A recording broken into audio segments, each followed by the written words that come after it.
La presencia, ahora sí presencial, de el licenciado Alejandro Rubinstein Lach, que es presidente del Comité de Genealogía y Demografía del Centro de Documentación e Investigación Judío de México. Ha sido distinguido con el premio Matilda Tager, otorgado por la Asociación para la Investigación Genealógica de Israel, en un reconocimiento a su labor en el campo de la genealogía. Ya no voy a ampliarme más para poder escucharlo y pues poder apreciar todo este conocimiento que nos puede brindar. Alejandro.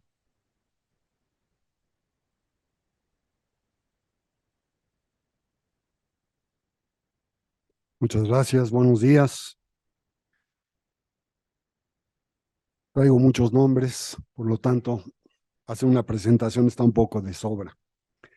Y vamos a empezar, primero que nada, y así corresponde, agradeciendo a el Centro de Documentación e Investigación Judío de México por la organización de este evento y naturalmente a la Universidad Iberoamericana, pues por la recepción en estas magníficas instalaciones. Francisco de Quevedo solía decir: nombres sin don como el Purio, y tras el santo, un Guzmán, Serra, Mendoza o Manrique, no atisban mi humanidad. Tengo el vicio linajudo, sin perjuicio del ajuar. Se ha debatido en sobradas ocasiones el hecho de que los judíos hispanos de la era inquisitorial hayan empleado cierto tipo de nombres de familia como un elemento que evitara que los identificaran como parte del pueblo hebreo. El ADN del judaísmo está conformado de manera central de un sentido permanente de otredad, como excelentemente lo analizara el gran filósofo del siglo XX, Martin Buber. Somos otros, comemos otro, vestimos otro, hablamos otro, rezamos otro y claro está, nos llamamos de otra manera. Así pues, mientras menos nos integrásemos a las sociedades que nos recibieron, más sería nuestra posibilidad de identificarnos como el pueblo distinto a los demás.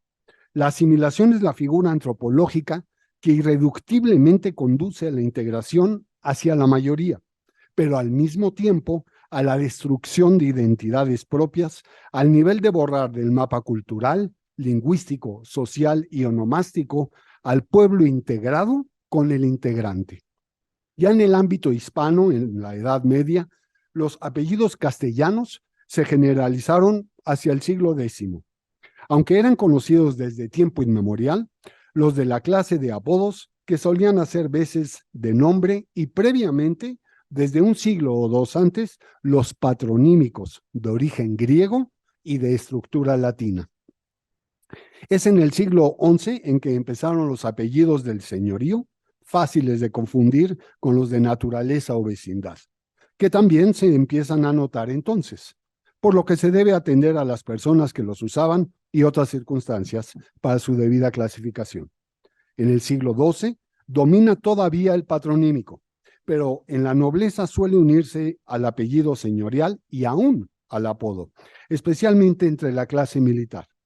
A finales del mismo siglo empiezan a emplearse armas de linaje, trofeos de guerra, peregrinación, señoríos o altos cargos y demás cualidades del que las usaba. Durante el siglo XIII se afirma y extiende, con la batalla de las Navas y las reconquistas de Andalucía y Murcia, el predominio castellano, su lengua, su costumbre, su literatura y naturalmente el uso de patronímicos, motes y apellidos de origen o residencia que se extiende a todas las clases.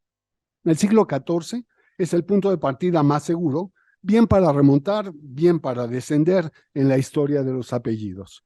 Se naturalizan en Castilla distinguidos linajes portugueses y al mismo tiempo algunos castellanos en Portugal, sin que falten de otras partes, pero realmente en menor escala. Desde el siglo XV suele omitirse el patronímico, por los que tenían además apellidos de otra clase, especialmente los nobles. El siglo de oro de España, el XVI, marca su huella hasta hoy, especialmente sobre los apellidos castellanos. Con el establecimiento de libros parroquiales, adquirieron fijeza de transmisión hereditaria, mantenida con muy pocas excepciones hasta el actual siglo XXI. Por ello, es solo hasta la era de la Alta Edad Media en que los judíos hispanos inician la aplicación de grafías nominativas familiares que nuevamente, con nuestra proverbial necedad, principalmente acuñan patronimias. ¿Cuál es la razón? Pues básicamente es política. Resulta que nos encontramos en una España que está en proceso de reconquista, de abandono de las costumbres árabes y mozárabes, que en mucho eran las mismas que las de los judíos. Si bien los musulmanes se disponían, no de manera voluntaria, a retirarse de la península ibérica, los judíos permanecían en la misma unos siglos más, por lo que la integración se antojaba como un elemento necesario de paz social. Lo que empezó casi como un juego se tornó en una costumbre de asimilación. Muchos de los judíos piadosos, tal vez la gran mayoría, se aferraban a las antiguas costumbres y signaban los documentos y transacciones civiles y mercantiles con sus nombres hebreos, como ha quedado iterado de manera patronímica y con algunos casos excepcionales de toponimias, pero eso sí, con hebraísmos. Tal es el caso, a guisa de ejemplo, de Yehoshua Halorquí o Yoshua de Lorca. Sin embargo, en el transcurso del desarrollo de la Baja Edad Media, el requerimiento práctico de adopción de nombres comunes se debió principalmente por el inicio de las revueltas antisemitas, incitadas de cruenta manera por Ferrán Martínez, quien sublevó al pueblo sevillano en contra de los pobladores judíos en 1391. Después de tal infausto incidente, la plaga antisemita se extendió a Murcia, a Valencia, a múltiples poblaciones de los reinos de Aragón y Castilla, hasta lograr posicionarse inclusive en las Islas Baleares y de manera más tardía en las Islas Canarias. Más allá de las persecuciones y pogromos, los judíos sufrieron el establecimiento de la figura de la limpieza de sangre, concepto que a partir de 1449 excluía a los judíos de la posibilidad de ocupar un puesto público y que perduró hasta 1867. Para evitar ser identificados como un pueblo distinto, muchos judíos se inclinaron por hacer suyos nombres típicamente cristianos. Ante las presiones de la incipiente Inquisición instalada en 1478, para proceder a la conversión forzada por las circunstancias y por las amenazas abiertas de despojo, tortura y quema en vivo en las piras en plazas públicas. El endurecimiento de las penas por no conversión fueron directamente proporcionales con la efectividad de la Iglesia en cumplir su cometido. Expropiación, desolación y miedo fueron el caldo de cultivo para un aceleramiento en el proceso de conversión y de adopción de nombres que al paso de tiempo habrían de ser considerados como criptojudíos. Pero nada más erróneo, ya que fueron conversos con fe plena, como es el caso de Fray Alonso de Espina o de Alonso de Cartagena, quien a sazón fue el obispo de Burgos y representó a la Iglesia Católica en el Concilio de Basilea. No excluyamos a Alfonso de Burgos, Juan de Valladolid, Pedro de Cartagena, Fray Alonso de Oropesa, Alvar García de Santa María o a los obispos Gonzalo y Alfonso de Santa María, quienes en conjunción con muchos más fueron genuinamente conversos. Los términos marrano y converso se aplicaron en España y Portugal a los descendientes de judíos bautizados sospechosos de adhesión secreta al judaísmo. Converso proviene del latín conversus y significa literalmente el convertido. Se han sugerido varios orígenes para el término marrano, que incluyen el marit ain, que es la apariencia maligna del ojo ajeno, refiriéndose al hecho de que los que eran ostensiblemente cristianos, pero en realidad judíos, y que eran portadores del mal de ojo. Esta noción es hebrea estrictamente. El Mohoram Ata, que significa eres excomulgado, proviene del árabe hebreo. Del arameo hebreo se conoce la noción de mar anus o converso forzado, y el mumar, típicamente vocablo hebreo, con el que si se le adiciona el sufijo ANO en español, entonces se convierte en un apóstata. El mura'in, árabe, que es el hipócrita, y el anatema de imprecación eclesiástica, consignado en la primera epístola a los Corintios, en el capítulo 16, versículo 22, en la cual San Pablo dice: si un hombre no ama a nuestro Señor, sea anatema, maranata. Todas estas derivaciones, sin embargo, son poco probables.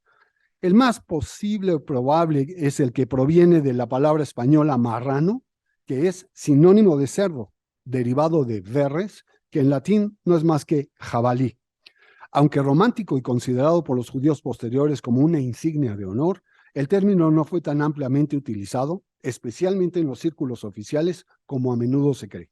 En América Latina, por regla general, no se encuentra en los documentos oficiales y hay poca evidencia de su uso no oficial en la mayoría de los lugares.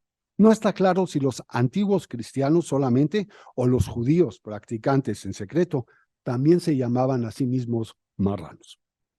Cristianos nuevos es un término aplicado específicamente a 3 grupos de conversos judíos al cristianismo y sus descendientes en la península ibérica.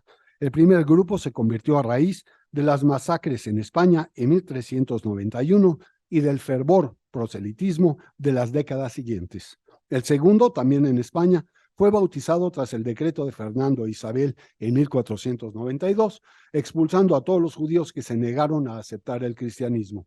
El tercer grupo en Portugal fue convertido por la fuerza y el correspondiente decreto real en 1497. Al igual que la palabra conversos, pero a diferencia de marranos, el término nuevo cristiano no llevaba ninguna connotación peyorativa intrínseca, pero con el creciente poder de la Inquisición y el crecimiento del concepto de limpieza de sangre, el nombre indicaba las vicisitudes que inevitablemente pesarían a quienes no la tuvieran. Los verdaderamente criptojudíos, entonces, son aquellos a los que se les impuso el terrible epíteto de marranos, siendo cristianos nuevos, que según la opinión que sustento, fueron así nombrados por la sencilla razón de que no comían puerco. De esta manera, aplicando la lógica perversa de que un perro no come a otro perro, si el judío no come puerco, entonces el silogismo conduce a que un puerco no come puerco, o a la usanza de la antigua España: chancho no come chancho, marrano no come marrano. Otra posibilidad es el paralelismo que ofrece el siguiente refrán popular: el avariento y el puerco no dan nada vivos y lo dan todo muertos. Dado que el judío se ha visto acusado como avariento, es viable sostener la teoría aquí propuesta. Más aún, otro refrán reza: judío que come puerco, muda de acuerdo. Y con ello se ratifica la desconfianza que genera saber que un miembro del pueblo hebreo ingiriese carne de tal animal. Importantes personas hicieron fila del epíteto de marranos, entre los cuales cito a Fray Hernando de Talavera, Luis de Santander, quien fuese canciller del reino, que ayudó a Colón con su propio peculio y que también fue tesorero en Aragón, Gabriel Sánchez, el chambelán Juan Cabrera, el cartógrafo mallorquín Abraham Cresques y el insigne poeta Fray Luis de León, quien fue penitenciado por el mal llamado Santo Oficio. Casos de descendientes de conversos como el del beato maestro Juan de Ávila o el de Santa Teresa de Jesús, esta última, nieta de Juan Sánchez de Toledo, converso penitenciado por la Inquisición de Toledo, nos permiten aseverar que a pesar de sus supuestas conversiones sinceras, la realidad es que los descendientes de conversos nunca se separaron de sus raíces verdaderas. De esta manera, con la sola mención de los nombres anteriores, podemos estar ciertos de que los apellidos de uso español y hasta los oficios dentro de la estructura de la Iglesia no necesariamente conducen a que concluyamos que tal o cual apellido son genuinamente sefardíes, a pesar de su uso común en España. Es mucho más fácil denotar el origen judío de las mujeres, como atinadamente lo escuchamos hace poco, de dicha época, pues empleaban nombres propios como Adela, Victoria, Lucía, Sultana, Diamante, Linda, Sasbona, Rona, Violeta, Sarina, Reina, Joya, Gracia, Estrella y el de Vida. El caso de los varones no fue distinto, pues utilizaban fórmulas como las de Alberto, Rodolfo, Roberto, Vidal, Moreno y León, nombres que eran en esa época típicamente empleados por judíos. Cuando los cristianos nuevos mutaban sus fórmulas hebreas por las hispanas, se distinguían los siguientes factores. Número 1, no mostraban relación inmediata o conexa entre los significados hebreos con los nuevos nombres españoles, como el caso del ya citado Yoshua Alorquí, que cambia por Jerónimo de la Santa Fe, o el de Don Luis de Santángel, quien fuera hijo del rabino Azariah Ginillo. No había conexión. 2. Los nuevos nombres cristianos muchas veces gozaban del apellido del padrino, testigo del bautismo y por consecuencia de la conversión. Esta última observación adquiere relevancia, pues la posible identificación de una persona con su nombre hispano dista mucho de un posible nexo idiomático que auxilia a historiadores y genealogistas a realizar investigaciones, por lo que ya en América, y en específico aquí, en la entonces Nueva España, cuando leemos entre los autos de fe del Tribunal de la Inquisición establecido en Tacubaya, donde se ejecutan por judaizantes, escuchen bien, Blanca Rivera y su hija Violenta, así, Violenta, Beatriz Rodríguez Suárez, Isabel Elena de Silva, Justa Méndez, Manuel Acosta, Sebastián Cardoso, Rebeca Blanco, David y Abraham Almendros. Nos percatamos que gozan de la curiosa peculiaridad de que todos eran parte de la familia de Jacobo Alcántara, pero casi nadie gozaba de tal nombre de familia. Todos distintos, aparentemente todos inconexos, pero a la vez todos judíos derivados de un mismo tronco. En cuanto al caso de los dos apellidos que exploraremos esta ocasión, el linaje hebraico de la familia de la caballería y de su variante de la caballería con V, según el Libro Verde de Aragón y otros documentos, se debe indicar que poquísimas familias judías hubo en España durante los siglos XIII y XIV tan opulentas como a la que siempre tuvo por apellido la caballería, y que aún después de pasar al cristianismo en los comienzos del siglo XV, lo conservó con orgullo. De su influencia y de sus riquezas, da idea el que ya en el año de 1264, don Yaudá de la Caballería fuese nada menos que el baile de Zaragoza y que don Vidal de la Caballería se encargase con Perpiñán Blanc de acuñar las monedas de oro en Aragón y Castilla. Abundando, otros hermanos judíos de Bienvenís, que se llamaban de la Caballería, se volvieron cristianos. Estos y otros muchísimos documentos que hay en el archivo de protocolos de Zaragoza prueban la enorme difusión que tuvo el linaje de la caballería, fecundísimo, como casi todos los hebraicos. Hoy no existe en España el apellido La Caballería, mas puede afirmarse que algunos centenares de españoles llevan sangre de doña Tolosana y de don Bienvenist y de otros deudos de estos. La disputa de Tortosa de 1413 a 1414 fue un encuentro amañado entre las dos religiones, la católica y la judía, y que provocó que abjuraran de su religión tanto Bonafós, ahora llamado Fernando, hijo de Vidal y Orovida, y hermano de Tolosana, su hijo Leonardo y 5 sobrinos suyos. El ejemplo de estas conversiones fue seguido por otros miembros de la familia, de manera que pocos años después únicamente seguían siendo judíos Yaudá de la Caballería y sus hijos Salomón y Vidal, quien había contraído matrimonio con Reina, la hija de Benveniste y Tolosana, que no abjuró de su fe, la endogamia. El apellido de la caballería carece de algún antecedente de merced nobiliaria española ocupada o vacante, un escudo de blasones, lo cual resulta en una congruencia con su antecedente judío. Al no ser receptor de algún favor de la corona, se confirma que era empleado por personas no sujetas a la nobleza hispana, como en este caso los judíos. Si bien el caso de caballero como apellido sí fue merecedor de los favores citados, el uso de las voces en estudio las convierte en un nombre de familia artificial, no sujeto a antecedentes de familias hispanas cristianas o de algún señor que a cambio de gabelas prometiese y permitiese, el empleo de su apellido, anteponiéndole la preposición y el artículo al nombre del señorío, esto es, de y la, antecediendo a caballería. Se trata entonces de un apellido aragonés y que una rama pasó a Cataluña y Baleares. Su escudo de armas, honor que no correspondía, como ya hemos dicho, a los judíos, fue aportado por la familia, pero a partir de su conversión al catolicismo, dato que fortalece la tesis de su origen judaico. Los caballería en hebreo se denominaban Aben-Laví o Aben-Leví, que primero fueron vasallos de la Orden del Temple y posteriormente de los hospitalarios. Itzhak Baer, gran historiador, opina que el patronímico de la caballería que llevaba esta famosa familia le venía de su pasada dependencia de la Orden de los Templarios. Uno de los ascendientes de la familia gozó en su momento, igual que otros judíos, de la protección de esa orden. Este dato es un elemento desde el punto de vista genealógico fundamental, ya que no es sino hasta el siglo X en donde se tiene noticia del empleo de apellidos por judíos, ya lo hemos comentado, quienes, siguiendo la traducción milenaria, utilizaban únicamente su nombre sagrado en hebreo y por lo tanto las fórmulas citadas de Aben Leví o Aben Laví, que significan ser hijos de Leví, uno de los hijos del patriarca Jacob, a mente de constituir la segunda categoría en el linaje del pueblo hebreo. La ascendencia de la familia se traza hasta el patriarca Abraham, y caso de no aceptarse la tradición oral que soporta esta teoría, se puede afirmar con contundencia que el apellido de la caballería aparece en sus ancestros en el siglo XIII, como ya lo hemos comentado, con don Judá Aleví de la caballería.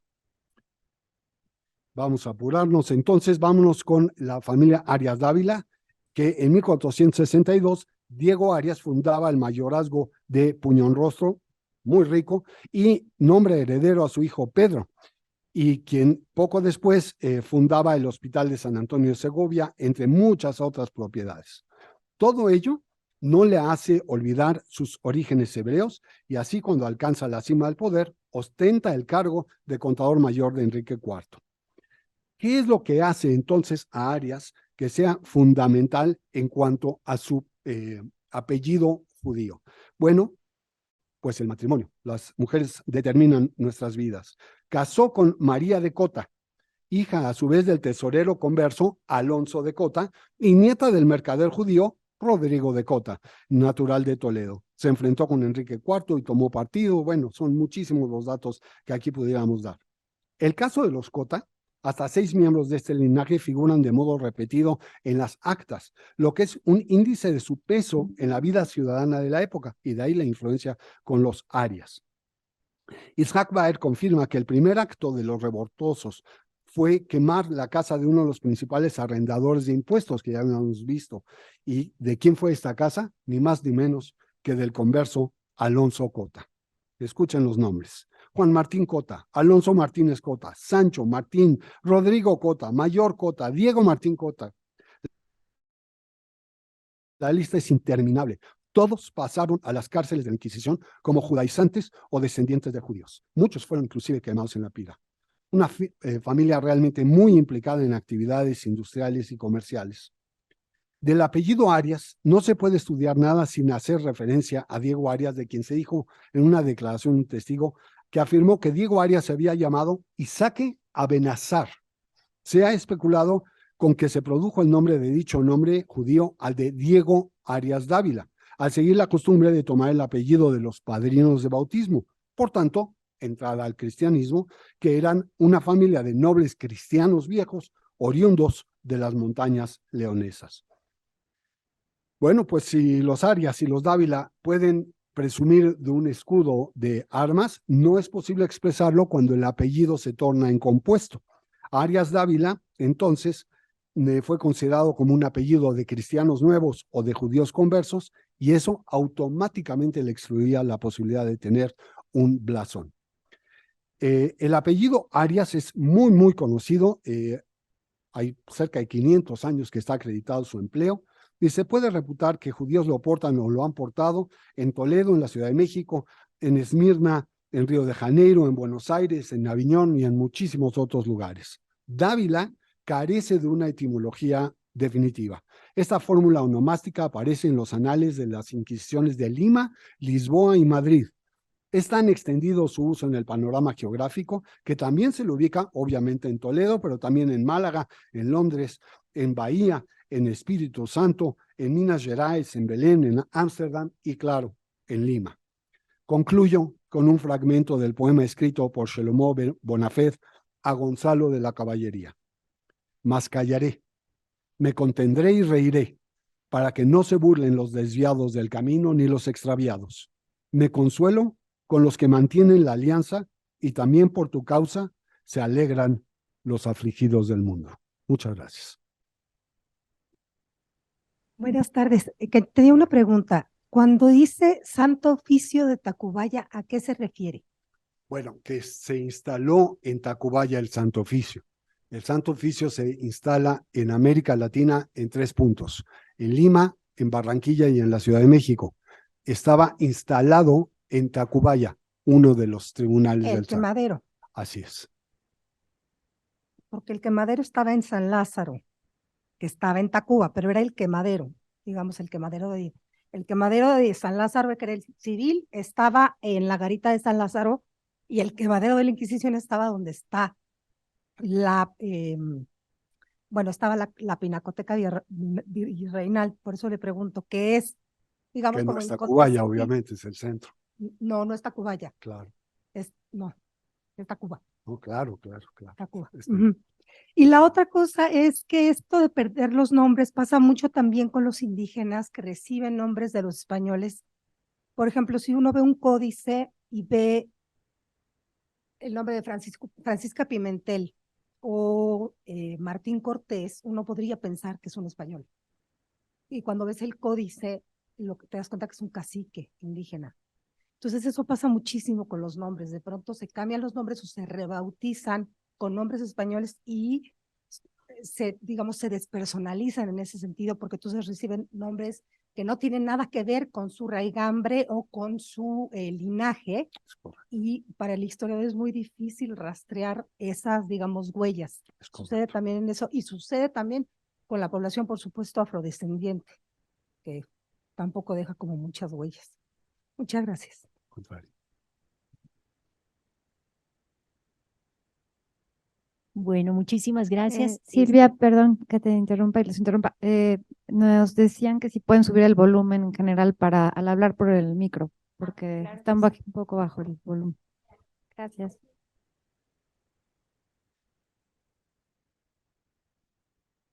Una pregunta: estudiando el linaje de los Carvajal, me topé con que cada hija en la familia se le agregaba otro nombre, otro como apellido. Por ejemplo, primero que nada tomaron el apellido de la mamá Carvajal, pero por ejemplo, una se le pusieron Isabel de Andrada, otra le pusieron otro. Entonces quería saber qué significa que podían haber hermanos que tenían apellidos distintos. Sí, efectivamente, la transmisión hereditaria de los apellidos inicia a partir del siglo XVI, no de una manera regular estrictamente en el linaje patriarcal. Había mucha transmisión de lo que llamamos los metrónimos o matronímicos, y estos apellidos se van dando principalmente en el mundo judío para tratar de esconder su judaísmo.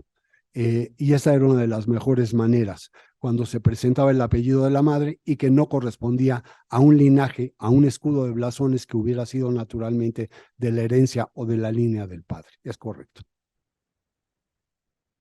Sí, comentando un poco, no sé si se escucha esto.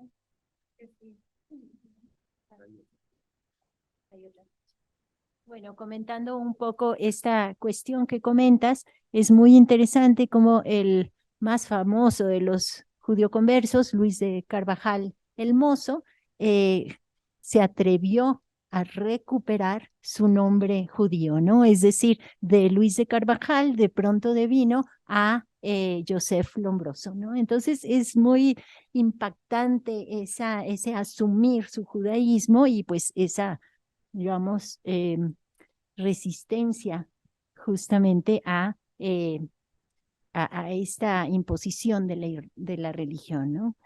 Y bueno, otra de las cosas que me surgen, y ahorita hay otra pregunta, es ¿por qué de pronto dentro de la misma familia, que ya también lo preguntaban, de dónde sacaban los apellidos? O sea, uno era, no sé, Rodríguez, otro era, Enríquez, es decir, ¿por qué así al azar escogían o por ascendencia de la madre, del padre, del amigo, del vecino? No sé. Pudiera parecer algo del azar o a gusto, ¿no? Buscando algún catálogo. Pero la realidad es de que con alta frecuencia, no es con absoluta, pero sí con una alta frecuencia, los padrinos del bautizo eran los que les transmitían en regalo su apellido. Era un tema muy importante, sigue siendo el tema del apellido en España, es fundamental y se traspasa a América Latina, efectivamente no con la ortodoxa con la que se debió haber traspasado, pero eso es lo que hace que adoptaran otro tipo de apellidos, no era el mismo padrino de conversión.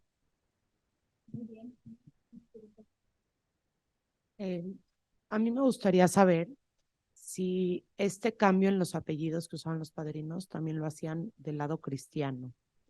O sea, la gente que ya llevaba mucho tiempo con el cristianismo, que no eran indígenas, que no eran descendientes de afroamericanos, y si esto no como que hacía una alerta hacia la comunidad, hacia el tribunal, hacia la sociedad, que se estaban cambiando los apellidos. Es interesantísima la pregunta. Si bien era mucho más común con los judíos, naturalmente, con los no judíos lo que había era asunción de algún linaje que no les correspondía. Y esto no es privilegio de una religión, es una situación de estatus social. Efectivamente, hubo cristianos que mudaron su apellido para obtener un linaje mayor, a cambio de un pago y de defraudar a la sociedad, claro.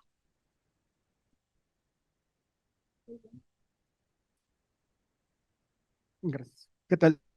Una pregunta nada más.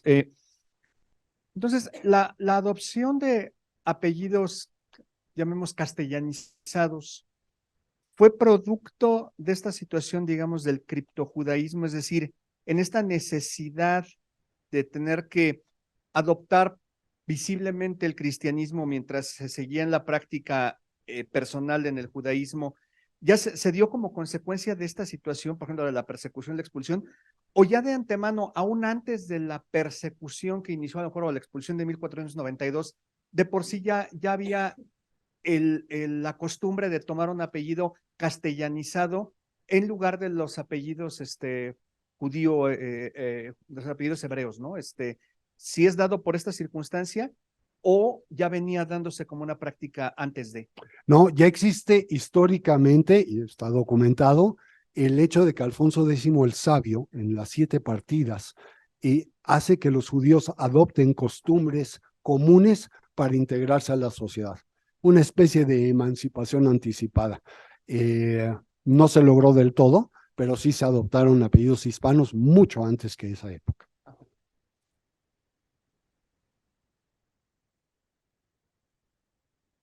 Buenas tardes. ¿Estos apellidos se compraban? ¿Hay alguna información de los padrinos que se pudieran comprar estos nuevos apellidos? Sí, es muy interesante esto porque podríamos hablar de esto mucho tiempo, pero hay que ser breves. Hay 2 grandes grupos del judaísmo, el judaísmo askenazita, que en este momento no lo vamos a estudiar, y el judaísmo sefardita. Los judíos sefarditas no tenían la aspiración de comprar apellidos, sino trataban de integrarse a la sociedad. Sin embargo, cuando no pudieron tomar los apellidos comunes y eran gente que trabajaba para un señor feudal, entonces adoptaban el apellido del señorío, pagando un derecho, una gabela, y es común que encontremos, no es exclusivo que encontremos documentos a donde aparece la preposición de o de la, con el artículo, en casos a donde se adoptan apellidos que van sometidos y han sido comprados ante un señor. Buenos días. Mencionaste que diste el ejemplo de Yoshua Aorquí, que cambió a de la horca. No, Yoshua Alorquí, que proviene de Lorca. Ah, ok. O sea, no es que se cambiaban de acuerdo a su apellido hebreo, sino es que adoptaban el apellido. Curiosamente, Yoshua Alorquí, o Jesús de Lorca, que pudiéramos traducirlo así, no era de Lorca, no nació en Lorca, pero sonaba como tal, ¿no? La realidad es de que no, Yoshua Alorquí cambia su nombre por Jerónimo de la Santa Fe. Lo que procuraban los judíos, que sí eran notorios ante la sociedad, era poner nombres y apellidos que tuvieran que ver con Santa María, con de Jesús, con iglesia, con cualquier cosa que tuviera que tener una conexión notoria e inmediata con el culto religioso católico. Perfecto. Bueno, brevemente allá. Ahora sí que rapidísimo. ¿Hay apellidos españoles que derivaron de nombres judíos, o sea, que sean populares? Se ha dicho que existen ese tipo de apellidos, como el caso de Moreno, que derivase de la voz hebrea Moreinu, nuestro maestro, o del apellido Medina, que es un toponímico de la ciudad de Hispana, porque Medina en hebreo es país y Medina también es ciudad o provincia en árabe. Pero se ha dicho nada más, no ha quedado claramente documentado. Tenemos otro tipo de casos de apellidos, por ejemplo, el caso de García, que también se indica que viene de la voz ger en hebreo, que indica conversión. Pero es un tema que todavía está en el proceso de investigación. Hay personas que conozco que quieren saber su linaje. ¿Hay alguna recomendación de dónde pueden consultar si vienen de criptozoología? Habemos varios investigadores genealogistas en México y con todo gusto. El apellido que quisieran o podían, ellos tenían, o sea, ya estaban como marcados. Es decir, en la ponencia anterior dicen que no había un control muy general de la gente que podía salir, contrario a lo que se ha escuchado de que los nuevos cristianos no podían salir a América. Entonces, cuando llegan aquí, ¿cómo es que van adoptando esos apellidos? ¿O por qué lo hacen si no había una necesidad, si no existía ni un registro civil y simplemente se identificaban con las casas de sus padres y ya lo deja de ver porque se vienen acá a esconderse? ¿Cómo es que se van adoptando esos apellidos? ¿O cómo es más bien el control que se tiene? Porque no existía un registro civil y ya la iglesia ya se quedó y no había ese intercambio de documentos e información. Si bien no existía la institución del registro civil, existían muchos métodos para llevar el control de los nombres y apellidos de las personas. Cuando salen de España y Portugal, salen ya con nombres, los llevan a América, los transmiten a su descendencia, y aquí es a donde tenemos por eso tanta tradición hispana. Pero sí hay mucho control, muchísima información. En Sevilla puedes nadar en documentos que llevan el control histórico del origen de los ¿Cómo era ese apellidos. control? O sea, esa especie de pasaportes o control migratorio, ¿cómo era? ¿Se lo llevaban ellos? ¿Tenían como sus propios árboles genealógicos y era información conocida? ¿Decían, ya sabemos ellos de qué familia son y así? ¿O había una institución central, por decir así, de cada pueblo o localidad que llevaba más o menos ese control? La Inquisición. La Inquisición te pedía que demostraras tu linaje, y la única manera en que lo podías hacer era llevando hacia arriba, hacia abajo y hacia los lados los nombres y apellidos de quienes te acompañan en tu familia. Fue la propia Inquisición.